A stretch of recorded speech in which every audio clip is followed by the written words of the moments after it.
Well, I went to the store, and look who came to meet me when I came back. Hi, Rocky. Hey, they're shopping bags, so we've got to check the shopping bags out. Let's go back to camp, eh? It's time for breakfast. Hey, come on, let's go back to camp. Hey, you show me where camp is. You lead me back, okay? Yeah, I bought some groceries. I did. You lead me back to camp. Rocky knows where camp is, you know. He does. Him knows where the camp is. Yes, him does. You're quite a gad. You are. He's leading me back to camp because he knows where camp is. I get all confused. Is there danger? There's not danger, is there? You can't have any of that danger, I'll tell you. You don't need that. We've got enough problems without danger added to the list. There he goes. He's leading me back. Where's camp? Where are we going? I don't know where we're going. Are we going to camp? You show me where camp is, because you know where it is. Because you got a good sense of direction, you do. He does, you know. Rocky has a very good sense of direction. Yeah. Flowers are starting to die, which is sad. They're pretty when they're blooming, though. Yeah. Let's go back to camp. There's a whole bunch of them that have croaked. But there's some that are still alive, so there you go. Not all bad. Oh, look, he's leading me back to camp. He's showing me how to get there, because I get all confused. See, he tucks his ears in when he goes underneath the overhanging weeds and things. So he doesn't get hit in the ear with something. Okay. He just holds his ears right down flat. It's pretty neat to see. Oh my goodness, I think we're coming to camp. Look at that. Holy smokes, Rocky. Oh, he's led me right back to camp, he has again. He knows where it is, you know. Rocky never forgets, and he's got a good sense of direction. Thank you, Rocky. You're such a good boy. He led me back to camp, he did. Yes, him did. Now I gotta take the groceries out of the bag, and I gotta get the pancakes ready, because I'm gonna have pancakes. I'll give you some wet food, I will, okay? We'll give you half a can of wet food. We will. But before we do that, we gotta get the table ready here. To accommodate the other stuff. There's the pancakes. Uh-oh. There's my ice cream that I'll have too while I'm cooking the pancakes. Yes, it is. All right, you. Now wait a minute here. We'll put this over here for now. Just put that there. Okay.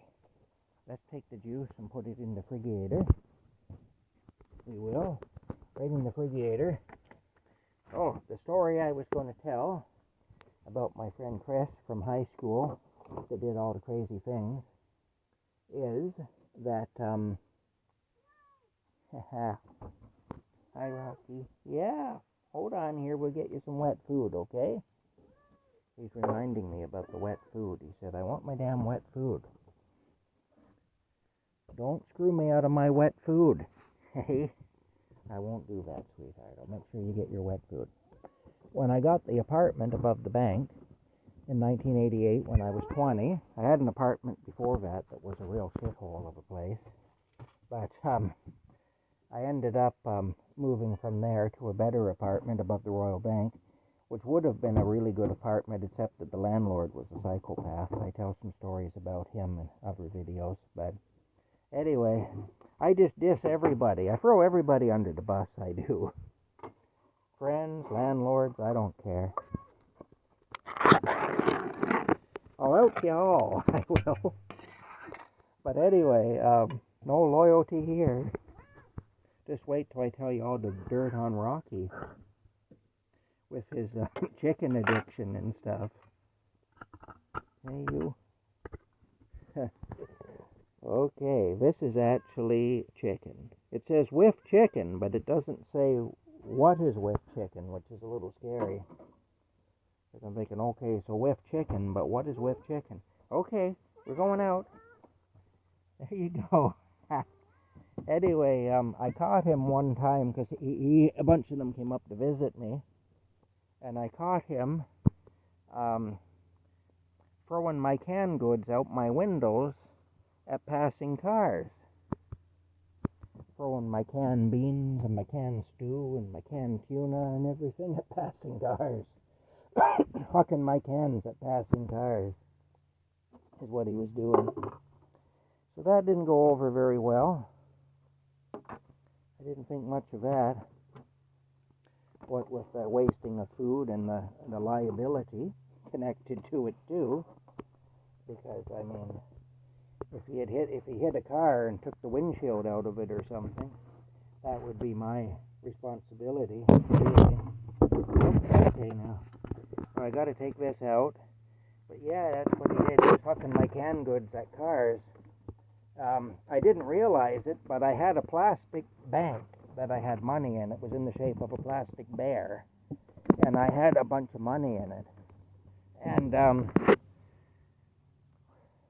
few days after he had been up there and I caught him hucking my canned goods out the window, I pulled my car in. I had a 1979 Buick LeSabre. At the time, a Buick LeSabre Limited 4-door sedan.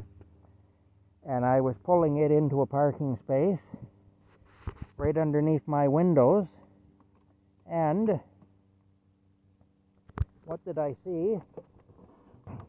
What happened though? It was in the winter time. There was snow on the ground, and the snow banks were all built up there. So I pulled the car in, and when I got out of the car and went around to the front of it, I noticed there's all this change on the ground. There were no bills, but there was all this change. Now the bank did have bills in it too. I had $5 and $10 bills and $20 bills folded up, and also in this bank. There's quite a bit of money in there. But anyway, I start picking up all this change. I thought, boy, I found the mother lode here. I'm picking up all these nickels and dimes and quarters, off the ground. And then I saw the plastic bear, the bank. And I realized it was my own money. And of course, all the bills were gone. It was just all small change that I was picking up. But yeah, he had thrown my bear bank out the window. And I don't know if he'd stole my money or if somebody down there found it and just picked up all the bills and had a real great, well, this is great, I hope if that's the case that it's at least somebody who really needed the money. Maybe somebody who was down and out destitute, which I have been many times in my life. I've had lots of hard times, so I can relate to that. So I hope it was somebody that really needed the money anyway, that found it at least. At that time, I wasn't doing too badly. I was working full time and stuff, and so, it didn't cause a great deal of hardship losing the money at that time. Still made me mad though. I still was pretty mad about it. That he would do that. That he would be that disrespectful of me and of my belongings. That he would do that. But anyway, it is what it is, I guess. There we go. AC. We're at 91% right now. I gotta look at this here and see. 375, which means that I'll set it to 325. I will right about there. 375 for 12 minutes. Okay. Well, we do 325 then for